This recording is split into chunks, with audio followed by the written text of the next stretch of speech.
राजीव जी का जन्म दिवस है, तो आज हम सब उनको याद करते हैं, उनकी विचारधारा को हम याद करते हैं।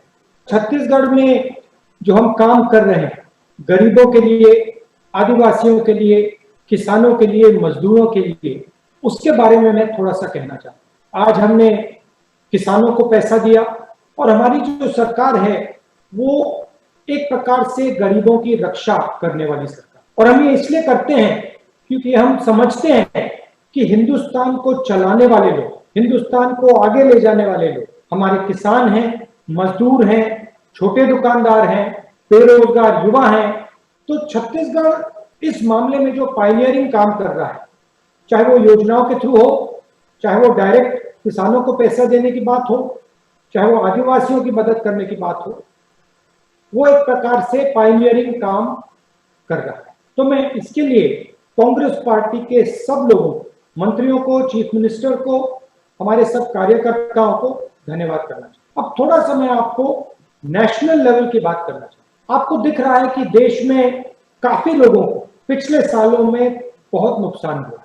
कोरोना से पहले भी जो हमारे गरीब लोग हैं, कमजोर लोग हैं, उन पर एक के बाद एक सरकार आक्रमण कर रही है। हिंदुस्तान की अर्थव्यवस्था समझनी है तो ये बात समझनी होगी कि हिंदुस्तान में दो अर्थव्यवस्थाएं हैं। एक संगठित अर्थव्यवस्था, उसमें बड़ी बड़ी कंपनियां शामिल हैं, और दूसरी असंगठित अर्थव्यवस्था, उसमें हमारे किसान हैं, मजदूर हैं, छोटे दुकानदार हैं और लाखों करोड़ों गरीब लोग। अब कांग्रेस की जहां भी सरकार होती है, हम इन दो अर्थव्यवस्थाओं को बैलेंस करने का काम करते हैं। अगर हिंदुस्तान की असंगठित अर्थव्यवस्था मजबूत है, सिक्योर है, तो वो कोई भी शॉक को अब्सॉर्ब कर देगी। अब हुआ क्या कि पिछले 6 सालों में नरेंद्र मोदी जी ने असंगठित अर्थव्यवस्था पर आक्रमण किया है। क्यों किया है? इस असंगठित अर्थव्यवस्था में पैसा है और नरेंद्र मोदी जी उस पैसे को बिग बिजनेस के हवाले करना चाहते हैं। कैसे आक्रमण किया मैं आपको बता देता हूं। नरेंद्र मोदी जी ने गरीबों से कहा काले धन के खिलाफ लड़ाई है और उनसे अपना पैसा बैंक अकाउंट में डलवाया। उस पैसे का क्या इस्तेमाल हुआ?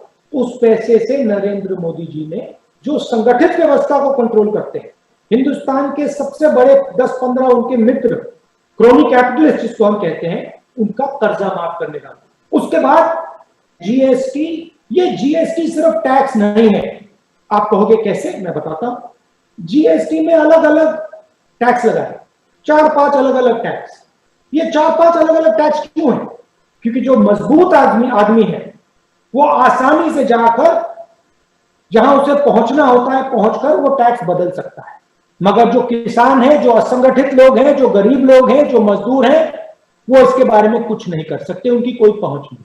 तो ये जीएसटी भी जो हमारे प्रोडक्टिव स्टेट्स हैं, छत्तीसगढ़ जैसे, उनको चोट मारने का तरीका है और गरीबों से पैसे छीनकर उन्हीं 15-20 सबसे अमीर लोगों को पैसे देने का तरीका है। जीएसटी के बाद कोरोना आया, बिना कोई नोटिस के नरेंद्र मोदी जी ने पूरा देश बंद कर दिया। मैं मजदूरों से मिला, इन्होंने मुझसे पूछा कि नरेंद्र मोदी ने लॉकडाउन बिना वार्निंग के क्यों किया, एकदम क्यों किया? इसके पीछे सोच थी। सोच ये थी कि जो हमारे असंगठित अर्थव्यवस्था है उनको चोट पहुंचाने की, रास्ता साफ करना। हमने मोदी जी की सरकार से कहा एकदम आप पैकेज दीजिए, रुकिए मत, बिना सोचे छोटे दुकानदारों को, small and medium size businesses को आप पैसा दीजिए, क्योंकि अगर ये नहीं बचेंगे तो हिंदुस्तान की अर्थव्यवस्था नहीं बचेगी। नरेंद्र मोदी जी ने 1 रुपया नहीं दिया। पैसा किसको दिया? लाखों करोड़ रुपए उन्हीं 15-20 लोगों का कर्जा माफ किया। मैं आपसे पूछना चाहता हूं, जीएसटी आपको नहीं मिल सकती मगर उन 15 लोगों का कर्जा माफ हो सकता है, उन 15 लोगों को मतलब लाखों करोड़ रुपए टैक्स ब्रेक में दिया जा सकता है। आपने क्या गलती की है? छत्तीसगढ़ प्रदेश ने क्या गलती की है? छत्तीसगढ़ के किसानों ने, मजदूरों ने क्या गलती की है कि जो आपका हक है आपको नहीं मिल सकता मगर उनके जेब में जा सकता है? और इसका नतीजा आएगा। एक बात समझनी होगी, 90% रोजगार असंगठित अर्थव्यवस्था हिंदुस्तान को देती है। ये लोग कौन है? ये छोटे बिजनेस वाले हैं, मिडिल साइज बिजनेस वाले हैं, किसान हैं, अब इस सिस्टम को नरेंद्र मोदी ने नष्ट कर दिया, खत्म कर दिया। आप देखना, जैसे ही मॉनिटरिंग उतरेगा, एक के बाद एक, एक के बाद एक, एक के बाद एक कंपनियां गिरेंगी, स्मॉल और मीडियम बिजनेस वाले सब खत्म हो जाएंगे। और आप जानते हो वो तो हो रहे हैं, आज भी हो रहे हैं। तो फिर हिंदुस्तान में क्या होगा? ये देश रोजगार नहीं दे पाएगा। ये देश अपने युवाओं को आने वाले समय में रोजगार नहीं दे पाएगा। और ये अब दिखने को मिले।